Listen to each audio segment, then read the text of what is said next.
नमस्कार दोस्तों, आज मैं आपको आंवला नवमी व्रत में सुनी जाने वाली 5 कहानी सुनाने जा रही हूँ। प्रेम से बोलिए लक्ष्मी माता की जय हो, विष्णु भगवान की जय हो।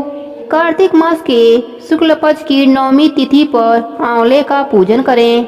आंवले का वृक्ष सब पापों का नाश करने वाला है। इस दिन आंवले के वृक्ष की छाया में जाकर राधा सहित श्री कृष्ण जी का पूजन करना चाहिए। फिर भगवान को साष्टांग प्रणाम करके आंवले के वृक्ष की 108 प्रदक्षिणा करें। तत्पश्चात ब्राह्मणों को भोजन कराएं। यथाशक्ति दक्षिणा से उन्हें प्रसन्न करें। इस प्रकार ब्राह्मण के प्रसन्न होने पर श्री हरि भी प्रसन्न हो जाते हैं। इस विषय में स्कंद पुराण में कथा है कि पूर्व काल में जब सारा संसार एकावड़ जल में निमग्न हो गया था, समस्त चराचर प्राणी नष्ट हो गए थे। उस समय देवाधिदेव सनातन ब्रह्मा जी अविनाशी पर ब्रह्मा का जप करने लगे। तब जप करते हुए उनके आगे श्वास निकला, साथ ही भगवत दर्शन के अनुरागवश उनके नेत्रों से जल निकल आया। प्रेम के आंसुओं से वहां एक महान वृक्ष उत्पन्न हुआ, जिसमें बहुत सी शाखाएं और उपशाखाएं निकली हुई थीं। वह वृक्ष फलों के भार से लदा हुआ था।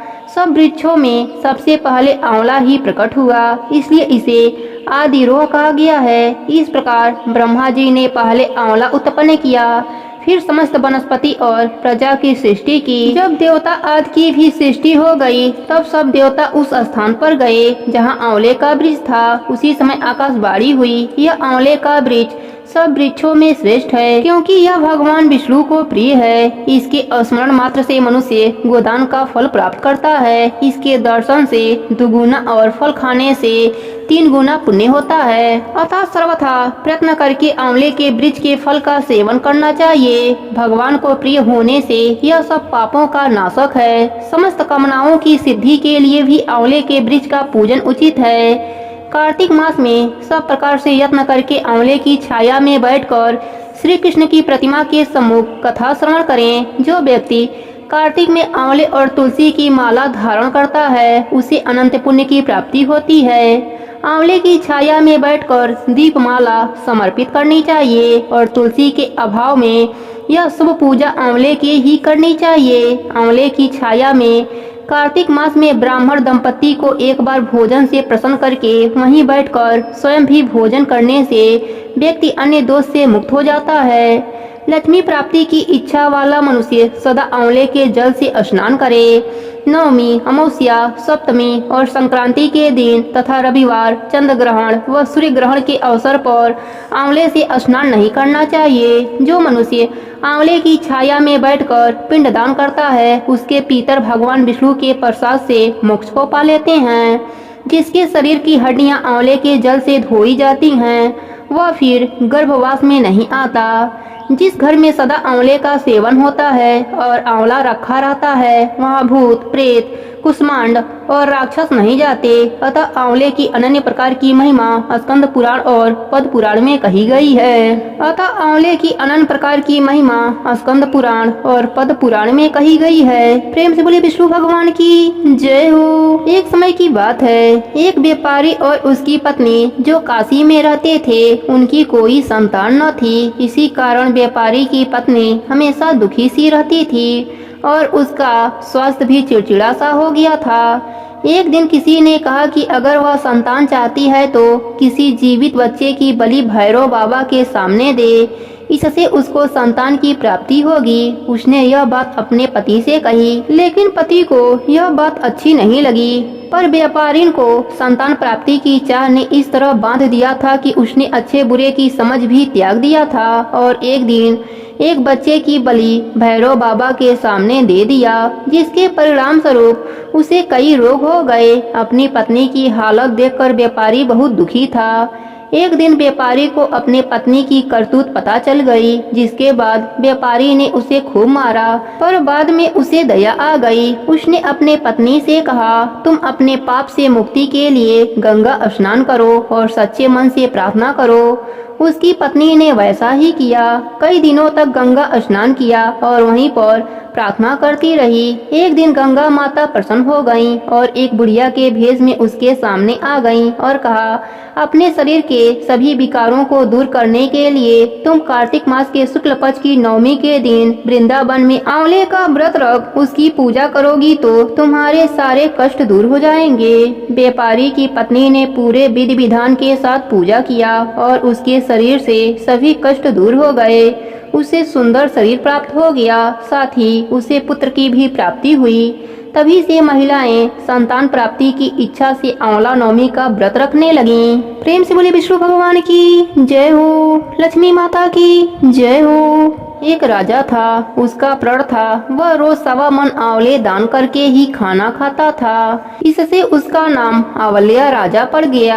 एक दिन उसके बेटे बहू ने सोचा कि राजा इतने सारे आंवले रोजाना दान करते हैं, इस प्रकार तो एक दिन सारा खजाना खाली हो जाएगा। इसलिए बेटे ने राजा से कहा कि इस तरह का दान करना आप बंद कर दीजिए। बेटे की बात सुनकर राजा को बहुत दुख हुआ और राजा रानी महल छोड़कर घने जंगल में जाकर बैठ गए। राजा रानी आंवला दान नहीं कर पाए और प्रण के कारण कुछ खाया भी नहीं। जब भूखे प्यासे 7 दिन हो गए तब भगवान ने सोचा कि यदि मैंने इसका प्रण नहीं रखा और इसका सत नहीं रखा तो मेरे ऊपर से इनका विश्वास चला जाएगा। इसलिए भगवान ने जंगल में महल, राज्य और बाग बगीचे सब बना दिया और ढेरों आंवले के पेड़ लगा दिए। सुबह राजा रानी उठे तो देखा कि जंगल में उनके राज्य से भी 2 गुना राज्य बसा हुआ है। राजा रानी से कहने लगा कि रानी देख, कहते हैं सत्य नहीं छोड़ना चाहिए, सत्य के बल पर फिर से लक्ष्मी पास आ ही जाती हैं। आओ नहा धोकर आंवले दान कर और भोजन करें। राजा रानी ने आंवले दान करके खाना खाया और खुशी खुशी जंगल में रहने लगे। उधर आंवला देवता का अपमान करने व माता पिता से बुरा व्यवहार करने के कारण बहू बेटे के बुरे दिन आ गए। राज्य दुश्मनों ने छीन लिया, दाने दाने को मोहताज हो गए और काम ढूंढते हुए अपने पिताजी के राज्य में आ पहुँचे। उनकी हालत इतनी बिगड़ गई थी कि पिता ने उन्हें बिना पहचाने हुए काम पर रख लिया। बेटे बहू सोच भी नहीं सकते कि उनके माता पिता इतने बड़े राज्य के मालिक भी हो सकते हैं, तो उन्होंने भी अपने माता पिता को नहीं पहचाना। एक दिन बहू ने सास के बाल गूंथते समय उनकी पीठ पर मस्सा देखा। उसे यह सोचकर रोना आने लगा कि ऐसा मस्सा मेरी सास के भी पीठ पर थे। हमने यह सोचकर उन्हें आंवले दान करने से रोका था कि हमारा धन नष्ट हो जाएगा। आज वे लोग न जाने कहाँ होंगे। यह बात सोचकर बहू रोने लगी। उसकी आंखों से आंसू निकलकर सास के पीठ पर गिरने लगी। रानी तुरंत उठी और पूछा, तुम क्यों रो रही हो? उसने बताया, आपके पीठ पर जैसा मस्सा है वैसा ही मेरे सास के पीठ पर भी थी।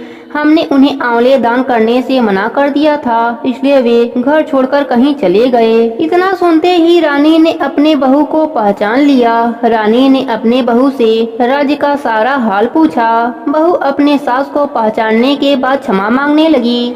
सास ने उसे समझाया कि दान करने से धन कम नहीं होता बल्कि बढ़ता है। बेटे बहू दोनों राजा रानी के साथ रहने लगे और अपने माता पिता के साथ वह भी आंवला दान करने लगे। हे भगवान, जैसा राजा रानी का सत रखा वैसे ही सबका सत रखना। अपने सभी भक्तों पर अपनी कृपा बनाए रखना। प्रेम से बोले विष्णु भगवान की जय हो, लक्ष्मी माता की जय हो। एक सेठ सेठानी थे। उनके 5 बेटे और 5 बहुएं थीं। सेठ सेठानी बहुत ही धार्मिक प्रवृत्ति के थे। उनके पास इतना सोना चांदी और रुपए पैसे था कि उनको समेटने और रखने के लिए कई नौकर चाकर लगे रहते थे। वह भी धन को गिनने के बजाय तराजू में तौल कर रखते थे। सेठानी जी का एक नियम था, वह रोज सुबह आंवले के वृक्ष की पूजा करके सोने का आंवला दान देती थीं। उसके बाद ही भोजन करती थीं। इस तरह से सेठ सेठानी आराम से रहते थे। पर एक दिन सेठानी जी की बहुओं ने सोचा, यदि माँ जी रोज इसी तरह एक सोने का आंवला दान देंगी तो हमारे पास कुछ भी नहीं बचेगा। और सब बहुओं ने मिलकर सास जी से कहा कि वह सोने के आंवले के जगह सादा आंवला दान करें और खाना खा लिया करें।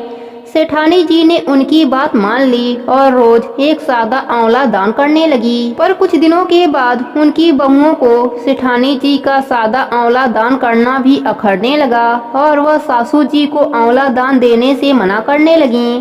तो सेठ जी और सेठानी जी दोनों को बहुत दुख हुआ और वह अपना घर छोड़कर निकल गए। सेठ जी सेठानी जी चलते चलते जंगल में पहुंच जाते हैं और उस दिन सेठानी ने आंवला दान नहीं किया था, जिस कारण वह कुछ खाया भी नहीं था। जंगल में पहुंचते पहुंचते रात हो गई। सेठ और सेठानी वहीं एक घने पेड़ के नीचे सो जाते हैं। सुबह उठकर वह दोनों देखते हैं कि जहां वह सोए थे वहां भगवान की कृपा से एक सोने की आंवला का पेड़ आ गया है। सेठ सेठानी बहुत खुश हुए, भगवान की जयकारा लगाए और एक आंवला तोड़कर दान दिया, फिर फल फूल खाया। अब वह दोनों उस सोने के आंवले के पेड़ से बहुत धनी हो गए। वहां पर घर बनवा लिया और अपना व्यापार भी बढ़ा लिया। उनके पास खूब धन दौलत हो जाता है। सेठानी जी रोज सोने का आंवला दान करती है। इधर सेठ सेठानी के घर से निकलने के बाद उनके बेटे बहुओं में झगड़ा होने लगता है और व्यापार में भी घाटा होने लगता है। इस तरह उनका सारा धन समाप्त हो जाता है। उन्हें मजदूरी करने की नौबत आ जाती है। एक दिन वह काम के तलाश में अपने पिता के राज्य में आ जाते हैं। जब उन्हें पता चलता है कि यह सेठानी हर रोज एक सोने का आंवला दान करती है तो वह सोचते हैं कहीं यह हमारे माता पिता तो नहीं है। फिर सोचते हैं कि हमारे माता पिता के पास कुछ भी नहीं था, वह तो खाली हाथ घर से निकले थे, वह कैसे हो सकते हैं। एक दिन वह सेठ को देख लेते हैं और उनके पास जाते हैं और उनसे माफी मांगने लगते हैं और कहते हैं हम पैसों के लालच में अंधे हो गए थे और हमने आपको घर से निकाल दिया, जबकि उस घर में सब कुछ आपकी ही किस्मत का था।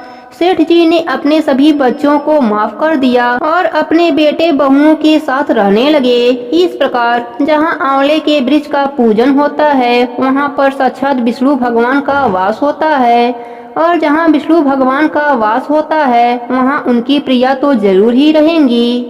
हे विष्णु भगवान, हे लक्ष्मी माता, जैसे आपने सेठ सेठानी पर अपनी कृपा करी वैसे ही अपने सभी भक्तों पर अपनी कृपा बनाए रखना।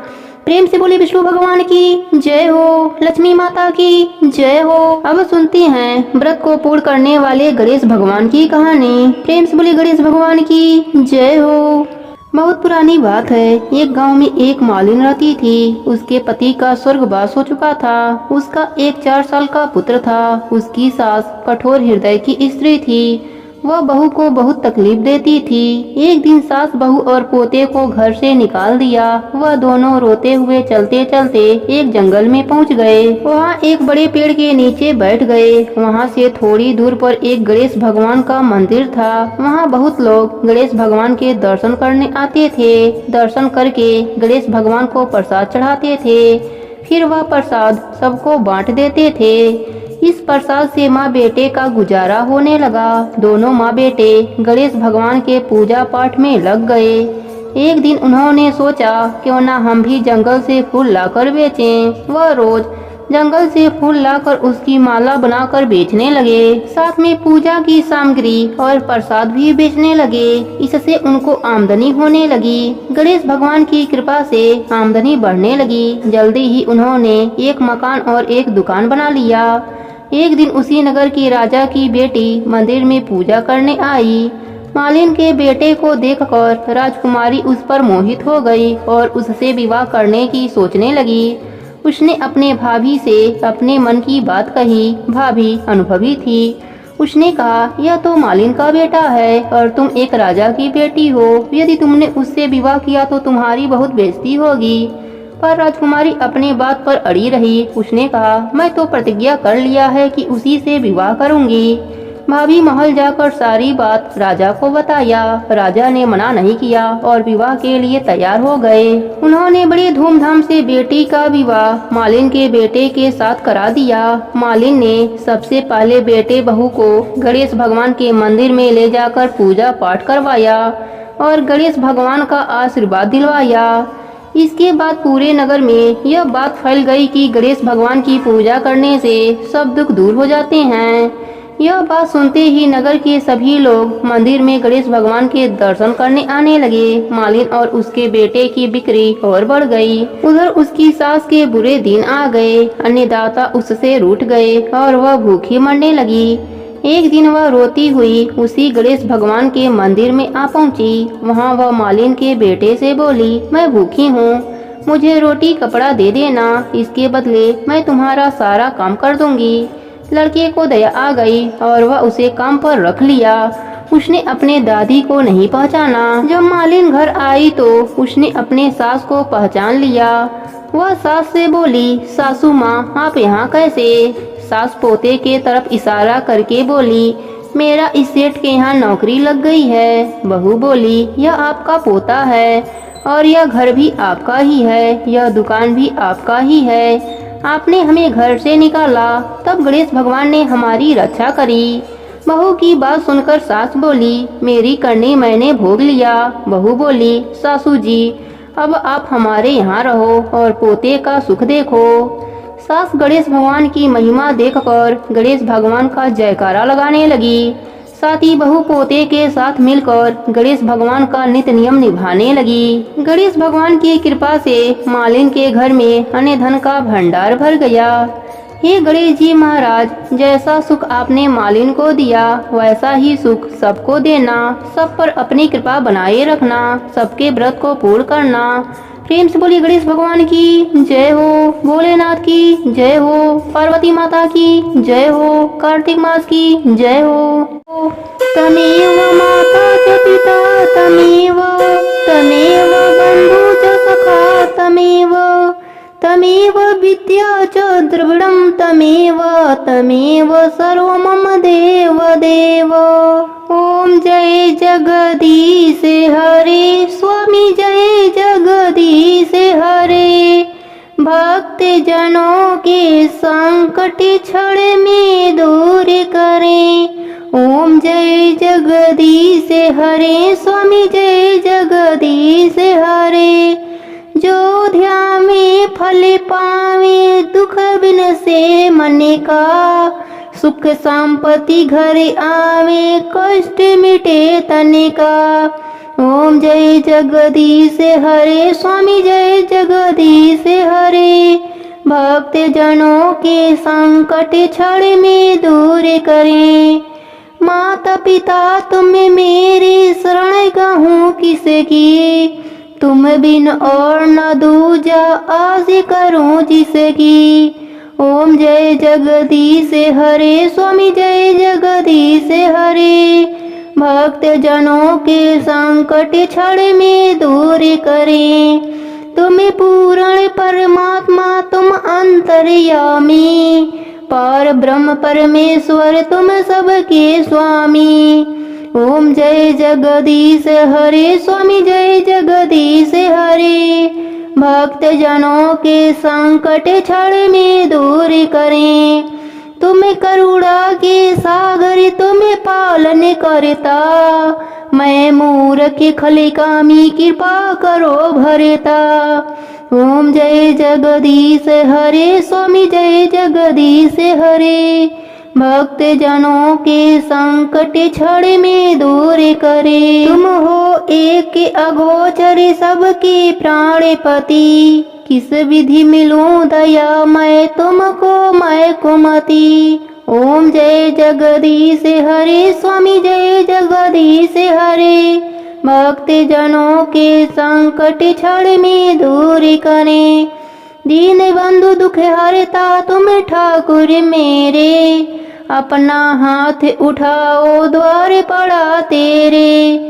ओम जय जगदीश हरे, स्वामी जय जगदीश हरे। भक्त जनों के संकट क्षण में दूर करें। विषय विकार मिटाओ पाप हरो देवा, श्रद्धा भक्ति बढ़ाओ संतन की सेवा। ओम जय जगदीश हरे, स्वामी जय जगदीश हरे। भक्त जनों के संकट क्षण में दूर करें। प्रेम से बोली विष्णु भगवान की जय हो। आरती जुगल किशोर की जय, राधे धन्य उछावर की जय। रवि शशि कोटि बदन की शोभा, ताहि ने रखी मेरा मन लोभा। आरती जुगल किशोर की जय, राधे धन न्योछावर की जय। गौर श्याम मुख निरखत रीझे, प्रभु को स्वरूप नयन भर पीजय। आरती जुगल किशोर की जय, राधे धन न्योछावर की जय। कंचन थारी कपूर की बाती, हरि आए निर्मल भई छाती। आरती जुगल किशोर की जय, राधे धन न्योछावर की जय। फूलन की सेज फूलन की माला, रतन सिंहासन बैठे नंदलाला। आरती जुगल किशोर की जय, राधे धन न्योछावर की जय। मोर मुकुट कर मुरली सोहे, नटवर भेष देखी मन मोहे। आरती जुगल किशोर की जय, राधे धन न्योछावर की जय। आधा नील पित पतसारी, कुंज बिहारी गिरवर धारी। आरती जुगल किशोर की जय, राधे धन न्योछावर की जय। श्री पुरुषोत्तम गिरवर धारी, आरती करे सकल ब्रज नारी। आरती जुगल किशोर की जय, राधे धन न्योछावर की जय। नंदलाला वृषभानु किशोरी, परमानंद स्वामी अविचल जोरी। आरती जुगल किशोर की जय, राधे धन न्योछावर की जय। प्रेम से बोलिए कृष्ण भगवान की जय हो, राधा रानी की जय हो।